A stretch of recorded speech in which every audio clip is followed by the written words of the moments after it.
ইনকিলাব মঞ্চের মুখপাত্র শরীফ ওসমান হাদির হত্যাকাণ্ডের পর উত্তাল হয়ে উঠেছে বাংলাদেশ। এ ঘটনার জেরে দেশের বিভিন্ন স্থানে ভাঙচুর, অগ্নিসংযোগ ও সংঘর্ষের খবর পাওয়া গেছে। এমন অস্থির পরিস্থিতি নিয়ে উদ্বেগ প্রকাশ করেছেন দেশের শোবিজ অঙ্গনের অনেক তারকাও। এবার সেই তালিকায় যুক্ত হলেন ওপার বাংলার জনপ্রিয় অভিনেতা দেব। সাম্প্রতিক পরিস্থিতি নিয়ে তিনি প্রকাশ্যে শান্তির আহ্বান জানিয়েছেন। জানিয়ে প্রতিবেদনে থাকছে বিস্তারিত। সম্প্রতি কলকাতার সংবাদ মাধ্যম আনন্দবাজারকে দেওয়া এক সাক্ষাৎকারে দেব বাংলাদেশ সহ উপমহাদেশের চলমান অস্থিরতা নিয়ে নিজের উদ্বেগের কথা জানান। তিনি বলেন, সাম্প্রদায়িক পরিচয়ের ঊর্ধ্বে উঠে মানুষে মানুষে শান্তি ও সহাবস্থান সবচেয়ে জরুরি। ধর্ম বা জাতিগত বিভাজন কোনো সমস্যার সমাধান হতে পারে না বলেও মন্তব্য করেন এই অভিনেতা। দেব বলেন, ঈশ্বরের কাছে প্রার্থনা করি মানুষ যেন শান্তিতে থাকে। সে হিন্দু, মুসলমান কিংবা খ্রিস্টান হোক, তাতে কিছু যায় আসে না। তার মতে বর্তমান বিশ্বজুড়েই অস্থিরতা বাড়ছে। যুদ্ধ, সহিংসতা আর হানাহানিতে ক্ষতিগ্রস্ত হচ্ছে সাধারণ মানুষ। এর প্রভাব দক্ষিণ এশিয়াতেও স্পষ্টভাবে অনুভূত হচ্ছে।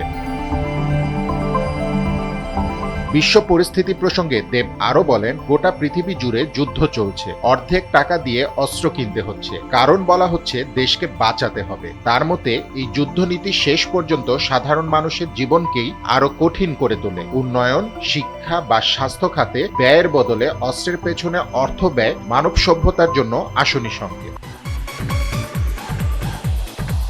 নিজের ভয়ে ও আশঙ্কার কথা অকপটে তুলে ধরেন দেব। তিনি বলেন, মাঝে মাঝে ভয় লাগে। খবর দেখে মনে হচ্ছে এখানেও যুদ্ধ শুরু হয়ে যেতে পারে। ভারত বাংলাদেশ, ভারত পাকিস্তান কিংবা ভারত চীনের সম্ভাব্য সংঘাতের আশঙ্কাও করেন তিনি। তবে এসব সংঘাতকে তিনি কোনোভাবেই কাম্য মনে করেন না বলে জানান। দেবের মতে মানুষের মৌলিক চাহিদা খুব সাধারণ। তিনি বলেন, আসলে তো দুবেলার খাবার আর মাথার উপরে একটা ছাদই যথেষ্ট। পরিবার ও প্রিয়জনদের ভালো রাখাই মানুষের প্রধান দায়িত্ব হওয়া উচিত। এই মৌলিক প্রয়োজন পূরণের জন্য কাউকে হত্যা করা বা সহিংসতায় জড়ানোর প্রয়োজন নেই বলেও মন্তব্য করেন তিনি। শেষ পর্যন্ত দেবের আহ্বান একটাই, শান্তি। তিনি চান সীমান্ত, ধর্ম বা রাজনীতি বিভাজন ভুলে সবাই মানবিকতার পথে হাঁটুক। সহিংসতার বদলে সংলাপ, ঘৃণার বদলে সহমর্মিতা এবং যুদ্ধের বদলে শান্তি পারে এই অস্থির সময় থেকে মানুষকে মুক্তি দিতে। ফুয়াদ রুহানী খান, এনপিবি।